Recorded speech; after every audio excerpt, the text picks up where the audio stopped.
اے سمیع سن ہماری التجا، تو ہی گنج بخش و دستگیر ہے۔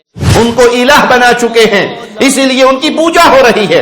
افسوس تم سے تو بہتر وہ کفار مکہ تھے جنہیں اس کلمے کا معانی کا علم تھا، جو مردوں کو پکارتے ہیں۔ اللہ کی قسم یہ قطعاً اس ایمان پر، اس توحید پر نہیں ہے جس ایمان و توحید پر ہمیں محمد رسول اللہ صلی اللہ علیہ وسلم چھوڑ کر گئے، کہ آج کے دور میں سب سے زیادہ ضرورت ہے قولوا لا الہ الا اللہ کی آوازیں کو بلند کرنے کی۔ یہ بیت اللہ کا طواف اللہ کی عبادت ہے، اس عبادت میں نہ کوئی پیر شریک ہے، نہ کوئی ولی شریک ہے، نہ کوئی نبی شریک ہے، نہ کسی نبی کی قبر کا طواف ہو سکتا ہے، نہ کسی ولی کی قبر کا طواف ہو سکتا ہے۔ سن ہمارے مولا، سن ہمارے داتا، ہم فقیر تیرے، تو ہے شہنشاہ۔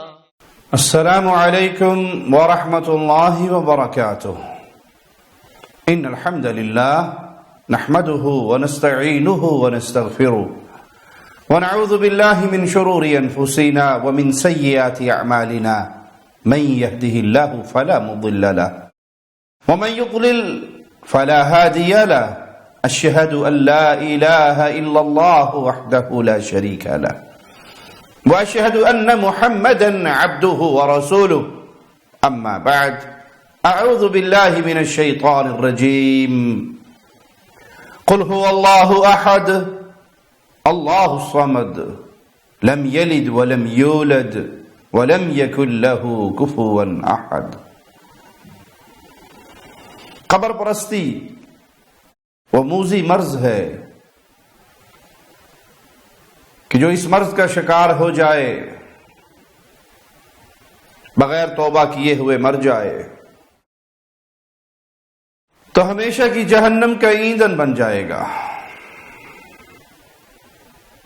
کیونکہ یہ قبر پرستی کا دین اسلام کے خلاف تراشا ہوا، گھڑا ہوا، بنایا ہوا ایک دین ہے، جس میں اسلام کی سب سے اہم چیز اللہ کی وحدانیت کا انکار ہے۔ ایک الہ کی بجائے درجنوں الہ تراشے گئے ہیں۔ اسلام نے ہمیں ایک اللہ کا تعارف کروایا ہے، قل هو اللہ احد۔ اے نبی کہہ دیجئے اللہ احد ہے، تنہا ہے، یکتا ہے، ایک ہے۔ اللہ الصمد لم یلد ولم یولد ولم یکن له کفوا احد، بے نیاز ہے، نہ اس نے کسی کو جنا ہے، نہ وہ جنا گیا ہے، نہ ہی کوئی اس کے ہمسر ہے، اس کے برابر کی کوئی ذات نہیں ہے۔ لیکن قبر پرستوں کے ہاں اس کے بالکل برعکس ہمیں ایک نہیں درجنوں الہ نظر آتے ہیں، اور درجنوں الہوں کی پوجا کرتے ہوئے اس دین کے ماننے والے نظر آتے ہیں۔ اور یہ باتیں کوئی جذباتیت کی باتیں نہیں ہیں، حقیقت پر مبنی ہے۔ انکار کرنے والا دل اور آنکھ کا اندھا ہو سکتا ہے، جس کو دل اور آنکھوں کا نور ملا ہو وہ کبھی اس کا انکار نہیں کر سکتا۔ سنیے ذرا اس قوال کو، یہ اپنے پیر لال شاہ کی قبر کی طرف اشارہ کر کے کہتا ہے، حاضر ناظر رب منیا، حاضر ناظر رب منیا، حاضر کی پوجا کرنی ہے، حاضر کی پوجا کرنی ہے، جڑے سامنے دیکھیاں دے، لال شاہ دی پوجا کرنی ہے، لکھ اِنَّا لِلَّهِ وَإِنَّا إِلَيْهِ رَاجِعُونَ۔ یہ اپنے پیر لال شاہ جو مر کر زمین کے اندر دفن ہو چکا ہے، اس کو رب مان رہا ہے اور اس کی پوجا کا اعلان کر رہا ہے۔ اگر یہ اس اسلام پر ہوتا جو محمد الرسول اللہ صلی اللہ علیہ وسلم نے دیا، تو وہاں اللہ کا حکم کیا ہے؟ یا ایھا الناس، پوری انسانیت کو اللہ نے یہ آرڈر کیا ہے، پوری انسانیت کو مولا نے یہ حکم دیا ہے کہ عبادت صرف اللہ کی کرنا، اپنے رب کی عبادت کرنا۔ اور یہاں کھل کر کہہ رہا ہے کہ ہم نے تجھے اپنا رب مانا ہے اور تیری ہی پوجا کرتے ہیں۔ آئیے اس دوسرے قوال کو سنتے ہیں، یہ کیا کہتا ہے۔ یہ قوال اپنے پیر کے بارے میں اعلان کر رہا ہے، پیر بنتا ہوگا جگ سارا، پیر بنتا ہوگا جگ سارا، اور سب تینوں رب منیا، سب تینوں رب منیا، بابا وہاب میرے سونے دل تارا، بابا وہاب میرے سونے دل تارا، اور سب تینوں رب منیا، بابا وہاب میرے سونے دل تارا، سب تینوں رب منیا۔ انا للہ و انا الیہ راجعون، کہ تجھے سارا جگ سارا جہان پیر مانتا ہے، مانتا رہے، ہم نے تجھے پیر نہیں مانا، تجھے رب مانا ہے۔ بابا وہاب ہم تجھے رب مانتے ہیں، پورا جگ تجھے پیر کہتا ہے تو کہتا رہے، ہم نے تجھے اپنا رب مانا ہے اور ہم تجھے رب مانتے ہیں۔ یہ اللہ کے علاوہ، خالق و مالک کے علاوہ، رحمان و رحیم کے علاوہ اپنے پیروں کو تراشے ہوئے گھڑے ہوئے پیر، جن کے بارے میں قرآن کا کوئی حکم نازل نہیں ہوا، رسول اللہ صلی اللہ علیہ وسلم کی کوئی حدیث نہیں آئی، ان کو خود پیر بنایا اور پھر پیر سے اٹھا کر انہیں رب بنایا اور ان کی پوجا کا برملا اعلان کیا۔ یہ کلمہ گو مشرک نہیں ہے تو پھر کائنات میں مشرک کہاں سے ڈھونڈ کے لاؤ گے؟ اس تصویر کو دیکھیے، پیر کی تصویر لگائی ہے اور اس تصویر کے نیچے جو الفاظ ہیں ان کو سنیے۔ در مرشدہ خانہ کعبہ، حسینوں آؤ شہنشاہ کا روزہ دیکھو، کعبہ تو دیکھ چکے ہو، اب حسینوں کا کعبہ دیکھو۔ یہ اپنے مرشد کو چونکہ رب کہتے ہیں اور اس کے در کو خانہ کعبہ کہتے ہیں اور لوگوں کو کہتے ہیں کہ تم کعبہ تو دیکھ چکے ہو، یہ حسینوں کا کعبہ ہے۔ انہوں نے اپنے پیروں کو رب کے مقام پر فائز کیا ہوا ہے، ان کو الہ بنا چکے ہیں، اسی لیے ان کی پوجا ہو رہی ہے۔ ان پیروں کے قبروں کی پوجا عوام الناس کی بات نہیں کر رہا، قبر پرستوں کے بڑے بڑے وکیل ان قبروں پہ جا کے اپنا ماتھا ٹیکتے ہیں۔ اس قبر پرستی نے امت کو ایسے گھیر لیا ہے، یہ جہالت کے اس پرلے درجے کی دلدل میں گر چکے ہیں جہاں کفار مکہ بھی نہیں گرے تھے۔ دیکھیے ذرا اس منظر کو، یہ پیروں کی قبریں ہیں اور ان قبروں کا طواف ہو رہا ہے اور طواف کرنے والے تلبیہ پڑھ رہے ہیں۔ لبیک اللہم لبیک لبیک لا شریک لک لبیک ان الحمد والنعمت لک والملک لا شریک لک لبیک اللہم لبیک۔ انا للہ و انا الیہ راجعون، انا للہ و انا الیہ راجعون۔ کیونکہ ان کے پیروں نے ان کو قرآن کو ترجمے سے پڑھنے سے منع کیا ہے کہ قرآن ترجمے سے نہیں پڑھنا، صرف عربی عبارت کا رٹا طوطے کی طرح مار لینا تاکہ تمہارے دل میں اس ترجمے کی وجہ سے کہیں ہدایت کا نور نہ جاگ جائے۔ تو یہ طوطے کی طرح عربی عبارت کو تو رٹ چکے ہیں، اس کے معنی کو نہیں جانتے۔ طواف قبروں کا کر رہے ہیں اور کہہ رہے ہیں لبیک اللہم لبیک۔ جو اہل ایمان بیت اللہ پہنچتے ہیں، رب کے گھر کا طواف کرتے ہیں، اللہ کے گھر کا طواف کرنے والے اللہ کے گھر کی طرف جاتے ہوئے یہ آوازیں لگاتے ہوئے جاتے ہیں حج پر، عمرے پر، لبیک اللہم لبیک، اللہ میں حاضر ہوں، اللہ میں حاضر ہوں، اس ایمان کے ساتھ حاضر ہوں، اس عقیدے کے ساتھ حاضر ہوں، لا شریک لک، تیرا کوئی شریک نہیں، تیرا کوئی ساتھی نہیں، تیرا کوئی ساجی نہیں، عبادت میں تیرا کوئی پارٹنر نہیں۔ یہ بیت اللہ کا طواف اللہ کی عبادت ہے، اس عبادت میں نہ کوئی پیر شریک ہے، نہ کوئی ولی شریک ہے، نہ کوئی نبی شریک ہے، نہ کسی نبی کی قبر کا طواف ہو سکتا ہے، نہ کسی ولی کی قبر کا طواف ہو سکتا ہے، نہ کسی پیر و فقیر کی قبر کا طواف ہو سکتا ہے۔ شجاباد کے قریب ایک بستی کے اندر ایک پیر کی قبر کا طواف کرنے والوں، کاش تم ان الفاظ کے معنی کو بھی جانتے جو الفاظ تم طواف کے دوران اپنی زبان سے نکال رہے ہو، لبیک اللہم لبیک لبیک لا شریک لک لبیک۔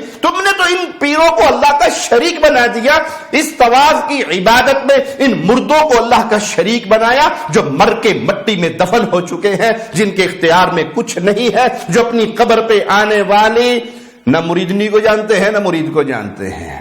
انا للہ و انا الیہ راجعون۔ قبر پرستوں کے ان سارے عقائد کو اپنے سامنے رکھیے۔ انہوں نے پیروں کو اپنا رب کہا، ہم نے قرآن سے آپ کو جواب دیا، قل هو اللہ احد اللہ الصمد لم یلد ولم یولد ولم یکن لہ کفوا احد۔ رب صرف ایک اللہ ہے، مالک اللہ ہے، خالق اللہ ہے، رازق اللہ ہے، وہی الہ ہے، اس نے نہ کسی کو جنا ہے نہ وہ جنا گیا ہے۔ ہر نبی نے اپنی قوم کو آ کر یہی پیغام دیا تھا، ان اعبدوا اللہ، عبادت صرف اللہ کی کرو، اللہ کے علاوہ تمہارا کوئی مشکل کشا و حاجت روا، تمہارا کوئی ولی اور مددگار نہیں ہے۔ انہوں نے قبروں کے اوپر طواف کیا۔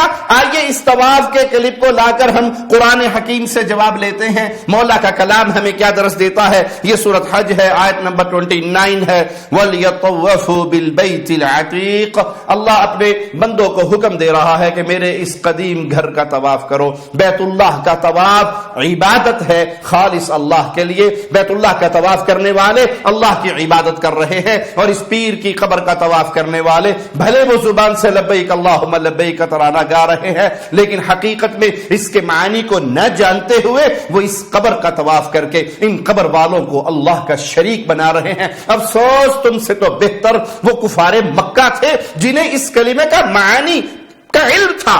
انہوں نے کہا تھا رسول اللہ صلی اللہ علیہ وسلم کی دعوت کو سن کر، جب آپ نے فرمایا قولوا لا الہ الا اللہ، لا الہ الا اللہ کا اقرار کرو، فلاح پا جاؤ گے، تملک العرب والعجم، عرب و عجم کا اللہ تمہیں مالک بنا دے گا۔ تو انہوں نے کہا تھا اجعل الالہۃ الہا واحدا، تم نے سارے الہوں کا بائیکاٹ کروا دیا اور سارے الہوں کا انکار کر کے ایک الہ کا تصور پیش کیا۔ ہم ایک اللہ کو کیسے مانیں؟ ہمارے تو آباء و اجداد سینکڑوں الہ مانتے تھے، آج تم اللہ کی توحید کے ترانے گا رہے ہو اور قبروں کا طواف کر کے ان مردوں کو اللہ کا شریک بنا رہے ہو، کیونکہ لا الہ الا اللہ کا معنی تمہیں پتا نہیں ہے۔ لا شریک لک، اس کا معنی تم نہیں جانتے۔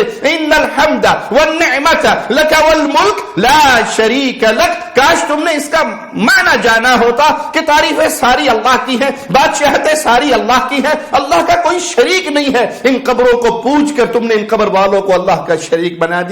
یہ اسلام کے خلاف ہے، یہ قرآن کے خلاف ہے۔ بڑی محبت سے، بڑے ادب سے، بڑے پیار سے، بڑے درد سے میں آپ کو یہ پیغام دے رہا ہوں، اے ان قبروں کا طواف کرنے والوں، تم اللہ کا شریک بنا رہے ہو، شرک اکبر کر رہے ہو۔ تم یہ طواف کر رہے ہو کہ یہ پیر راضی ہو جائے، پیر راضی ہو جائے گا تو پتہ نہیں ہمیں کیا کچھ عطا کر دے گا۔ ان کو راضی کرنے کے لیے، ان کا قرب حاصل کرنے کے لیے، ان کو خوش کرنے کے لیے تم نے یہ طواف کیا۔ یہ طواف تمہیں شرک اکبر کی دلدل میں دھسا چکا ہے۔ اللہ کے لیے توبہ کر لو، اللہ سے توبہ کر لو، معافی مانگ لو، رجوع کرو اللہ کی طرف، اور اعلان کرو کہ صرف اللہ کے گھر کا طواف ہو سکتا ہے، بیت اللہ کا طواف ہو سکتا ہے، اس کو چھوڑ کر کسی نبی، ولی، کسی بزرگ، کسی پیر، کسی شیخ و مرشد کی قبر کا طواف نہیں ہو سکتا۔ یہ طواف عبادت ہے، یہ نماز عبادت ہے، یہ رکوع عبادت ہے، یہ سجدے عبادت ہے، یہ نماز والا قیام عبادت ہے، یہ دعا پکار عبادت ہے، اور ان تمام عبادتوں کا حقدار صرف ایک اللہ ہے۔ رسول اللہ صلی اللہ علیہ وسلم کا فرمان بھی سن لیجئے، پیارے نبی صلی اللہ علیہ وسلم کی حدیث کو بھی اپنے سامنے رکھیے۔ سیدہ عائشہ صدیقہ سلام اللہ علیہا بیان کرتی ہیں کہ جس بیماری میں رسول اللہ صلی اللہ علیہ وسلم فوت ہو گئے، اس بیماری میں پیارے حبیب نے فرمایا تھا لعن اللہ الیہود والنصارى، اللہ کی لعنت ہو یہودیوں اور نصرانیوں پر۔ میرے پیارے نبی صلی اللہ علیہ وسلم نے یہود و نصارہ پہ لعنت کیوں کی؟ یہود و نصارہ کا جرم کیا تھا؟ اس جرم کی طرف پیارے نبی صلی اللہ علیہ وسلم نے خود اشارہ کرتے ہوئے فرمایا اتخذوا قبور انبیائہم مساجد، انہوں نے انبیاء کی قبروں کو، اور ایک روایت میں نیک لوگوں کی، صالحین کی قبروں کو، یہودیوں نے انبیاء کی قبروں کو عبادت گاہ بنایا، نصارہ نے صالحین کی قبروں کو عبادت گاہ بنایا، مسجدیں بنایا، سجدہ گاہ بنایا۔ تو اس قبر پرستی کے جرم کی وجہ سے رسول اللہ صلی اللہ علیہ وسلم نے اپنے آخری ایام میں ان پر لعنت کی۔ اے امت محمدیہ، اے اس پیروں کی قبروں کا طواف کرنے والے، کلمہ پڑھنے والوں، کلمہ گو مشرکو، اللہ سے ڈر جاؤ، توبہ کر لو۔ رسول اللہ صلی اللہ علیہ وسلم نے اپنی امت کو درس دیا، رہتی دنیا تک کے لیے یہ حدیث ہے، قیامت تک کے لیے یہ حکم ہے کہ اللہ کی لعنت ہو ان پر۔ اس لعنت کا معنی کیا ہے؟ طرد من رحمت اللہ، کہ ان کو اللہ کی رحمت کا کوئی حصہ نہ ملے۔ انہوں نے جرم کیا قبر پرستی کا جرم کیا۔ قبر پرست اگر یہود و نصارہ ہو ان پر لعنت ہے، اور اگر آج کوئی لا الہ الا اللہ محمد رسول اللہ کا اقرار کر کے قبر پرستی کرے، پیروں کی قبروں کو سجدے کرے، پیروں کی قبروں کا طواف کرے، پیروں کی قبروں پہ نمازیں پڑھے، ان قبروں کی طرف منہ کر کے قیام کرے اور رکوع کرے اور ان کو پکارے، ان سے مانگے، جو فقیر کلاش محتاج ہو کر اس مٹی کے اندر دفن ہو چکے ہیں، مرتے ہی ان کو جو زندگی میں اختیارات ملے تھے وہ بھی ختم ہو گئے ہیں، اب ان کو پکارو گے تو تم اللہ کا شریک بنا کر شرک اکبر کر کے ملت سے نکل کے جہنم کا ایندھن بن جاؤ گے۔ اور یہاں پہ یہ نقطہ یاد رکھیے، ان اولیاء اللہ کا اگر یہ سچے ولی ہیں تو ان اولیاء اللہ کا کوئی قصور نہیں، کیونکہ کسی سچے ولی نے اپنی قبر کی پوجا کی دعوت نہیں دی، پیغام نہیں دیا۔ انبیاء نے بھی، اولیاء نے بھی، صالحین نے بھی ایک اللہ کی عبادت کا پیغام دیا۔ یہ جرم کن کا ہے؟ جو گدی نشین ہیں، جو مخدوم ہیں، جو اس پورے دھندے سے اربوں خربوں کما رہے ہیں، یہ ان کا کاروبار ہے۔ جہاں یہ طواف ہوا وہاں انہی مجرموں کی ایک مجلس کا رنگ یوں بھی نظر آیا کہ انڈین فلموں کے گانوں پر نوجوان لڑکے پیر کے سامنے ڈانس کر رہے ہیں، جیسے کنجری فلموں میں ڈانس کرتی ہے، یہ دین کے نام پر پیر اپنے سامنے کنجر خانہ کروا رہا ہے، اور اسی بے حیا عورتوں کے گانوں کی آواز گونج رہی ہے، اور نوجوان اٹھ کے پیر کو راضی کرنے کے لیے ڈانس کر رہے ہیں، انڈین گانوں پہ ٹھمکے اسلام کے نام پہ، اور قبروں کا طواف اسلام کے نام پہ۔ حقیقت میں ان قبر پرستوں نے اسلام کو سمجھا نہیں ہے۔ سماحت الشیخ ابن باز رحمت اللہ علیہ سے کسی سائل نے سوال کیا کہ ہمارے ملک میں ابو الحسن شاذلی کی قبر ہے، جس کے بارے میں مشہور ہے کہ جو اس کے 7 چکر لگا لے اسے عمرے کا ثواب مل جاتا ہے، جو 10 لگا لے اسے حج کا ثواب مل جاتا ہے، پھر مکہ جانے کی ضرورت نہیں رہتی۔ یہ 10 چکر ابو الحسن شاذلی کی قبر کے لگانے سے انسان کو عمرہ اور حج دونوں کچھ مل جاتا ہے۔ تو میں نے، سائل کہتا ہے کہ میں نے ان لوگوں سے کہا کہ یہ کفر ہے، یہ شرک اکبر ہے جو تم کر رہے ہو، اللہ سے ڈر جاؤ۔ تو سماحت الشیخ کیا میں نے صحیح جواب دیا یا نہیں؟ تو شیخ ابن باز رحمت اللہ علیہ نے فرمایا قبروں کا طواف جائز نہیں، بھلے وہ کسی نبی کی قبر ہو یا ولی کی قبر ہو یا کسی پیر و مرشد کی قبر ہو، کیونکہ طواف عبادت ہے جو خالصتاً اللہ کا حق ہے، اور وہ اللہ کے گھر کا، بیت اللہ کا، بیت العتیق کا طواف کیا جاتا ہے، یہ عبادت ہے۔ اگر کوئی شخص یہ سمجھے کہ قبر کا طواف کرنا جائز ہے اور اس کا مقصد بھی اللہ کو راضی کرنا ہے تو پھر وہ بدعت کر رہا ہے، بہت بڑا گناہ کر رہا ہے۔ لیکن اگر کوئی یہ سمجھتا ہے کہ اس طواف کرنے سے، جو ہمارے ہاں تصور ہے، اس طواف کرنے سے پیر راضی ہوگا، اس نذرانہ چڑھانے سے پیر راضی ہوگا، اس چادر چڑھانے سے پیر راضی ہوگا، اور جب پیر راضی ہوگا وہ مجھے اولاد بھی دے گا، رزق بھی دے گا، شفا بھی دے گا، مصیبتیں بھی ٹالے گا، میرے مقدموں میں مجھے بری بھی کر دے گا، میرے سارے مسائل حل ہو جائیں گے اگر پیر شاہ جی، بابا جی، حضرت جی راضی ہو گئے۔ اگر وہ اس پیر کا تقرب لینے کے لیے طواف کرتا ہے تو پھر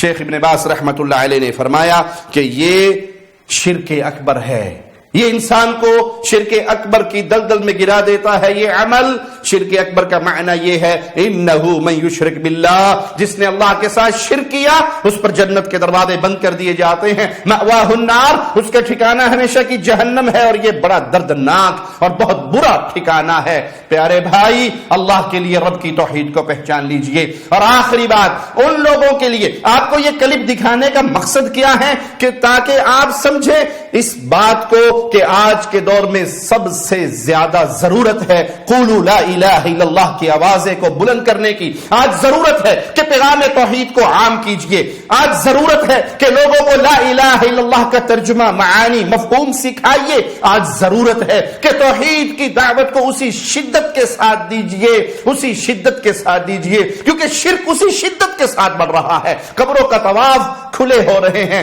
قبروں پہ سجدے کھلے عام ہو رہے ہیں، تو ضرورت ہے کہ ان لوگوں تک پیغام پہنچاؤ۔ قبر پہ سجدہ کرنے والوں، یہ شرک اکبر ہے۔ اگر تم نے اس مردے کی عبادت کی نیت سے سجدے کیے ہیں، اگر تم نے اس کو راضی کرنے کے لیے رکوع و طواف کیے ہیں، تو یہ شرک اکبر ہے۔ یہ اللہ کے ساتھ وہ شرک ہے جس شرک کے بارے میں مولا کا فیصلہ ہے لا یغفر ان یشرک بہ، اللہ نے شرک کو کبھی معاف نہیں کرنا۔ تو پیارے بھائی، یہ کلپ دکھانے کا مقصد ہے اے سوئے ہوئے موحدو، اے سوئے ہوئے اہل توحید، اے دوسرے مسئلوں میں الجھے ہوئے اہل توحید، اس دور کا سب سے بڑا مسئلہ اور ہر دور کا سب سے بڑا مسئلہ قولوا لا الہ الا اللہ رہا ہے۔ رب کی وحدانیت کا آوازہ لگانا ہر دور کی ضرورت ہے، ہر نبی نے یہ کام کیا اور ہر نبی نے یہی اپنی امت تک پیغام پہنچایا۔ ان اعبدوا اللہ واجتنبوا الطاغوت، عبادت اللہ کی کرو، ان طاغوتوں کا انکار کرو جن کو تم نے تراش رکھا ہے اللہ کے مقابلے پہ، جن کی عبادت تم نے گھڑ رکھی ہے، اس عبادت کا اللہ نے کوئی حکم نازل نہیں کیا۔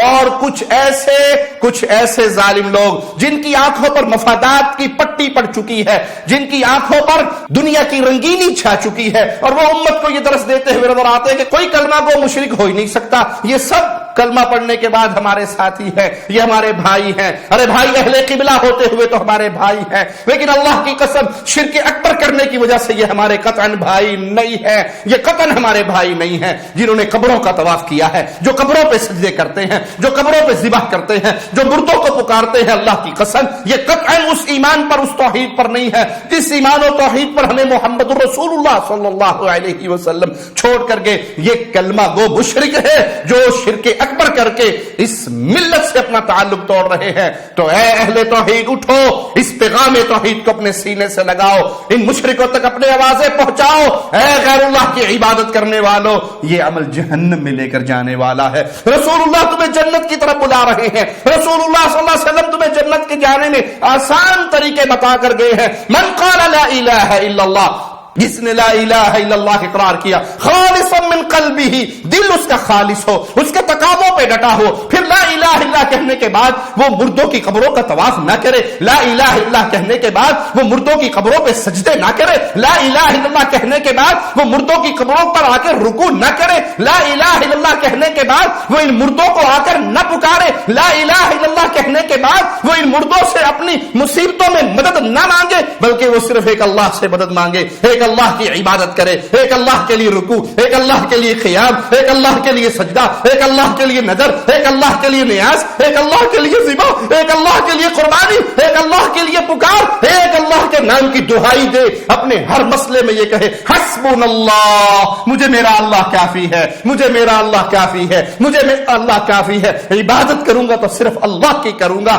جب انسان ایسے کرے گا تو وہ ضرور اللہ کی رحمت سے توحید کی لذت کو پائے گا، ایمان کی لذت کو پائے گا، اور ایمان کی لذت اس کو رب کی جنت میں داخل فرمائے گی۔ اے اللہ، اے اللہ، اے اللہ، تجھے تیرے پیارے ناموں کا واسطہ ہے مولا، ہمیں توحید کی دعوت کے لیے ہمت عطا فرما، قوت عطا فرما۔ اے اللہ، اس دعوت کو لوگوں کے دلوں تک اور ان کے دلوں کو نور سے منور فرما، ان کے دلوں تک اس پیغام کو پہنچا۔ اللہ ان کے دلوں کو پھیر دے مولا، ہمارا کام تو آواز لگانا ہے، ہم تو آواز لگانے والے ہیں، دلوں کو پھیرنا تیرے اختیار میں ہے مولا۔ اے اللہ، جو یہ قبروں کا طواف کر رہے ہیں ان کا دل پھیر دے، ان کے دلوں کو ایمان سے روشن کر کے بیت اللہ کی طرف موڑ دے۔ اے اللہ، ان کو مردوں کی عبادت سے ان کا منہ موڑ کر اپنی عبادت کی طرف ان کا منہ موڑ دے مولا۔ ہمارے ذمہ آواز لگانا ہے، اس آواز لگانے کی توفیق دے اے اللہ، اس آواز لگانے کی ہمت دے اے اللہ، اس آواز لگانے کی توفیق دے، اس آواز لگانے کو قبول فرما اے اللہ، اس نوکری چاکری کو قبول فرما، اور ہمیں دین توحید کا چوکیدار بنا کے رکھنا۔ اس غیرت ایمانی کو ہر وقت ہمارے سینے کے اندر روشن رکھنا، اس غیرت ایمانی کو کبھی ہمارے سینوں سے مٹنے نہ دینا کہ لا الہ الا اللہ کا پیغام ہر دور کے لوگوں کی ضرورت ہے، ہر دور کے اندر مشرکوں کو توحید کی دعوت دینے کی ضرورت ہے۔ یہ عزم ہمارے سینوں میں زندہ رہے، ہماری اولادوں میں زندہ رہے، ان کی اولادوں میں زندہ رہے، اور اہل ایمان یہی دعوت توحید کا کام کرتے ہوئے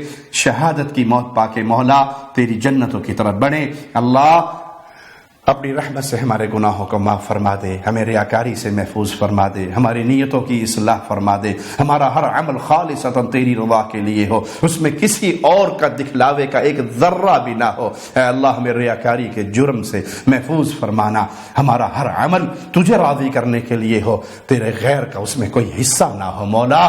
اقول قولی هذا واستغفر الله لي ولكم ولسائر المسلمين فاستغفروه انه هو الغفور الرحيم۔ شب گریزاں ہوگی آخر جلوائے خورشید سے، یہ چمن معمور ہوگا نغمائے توحید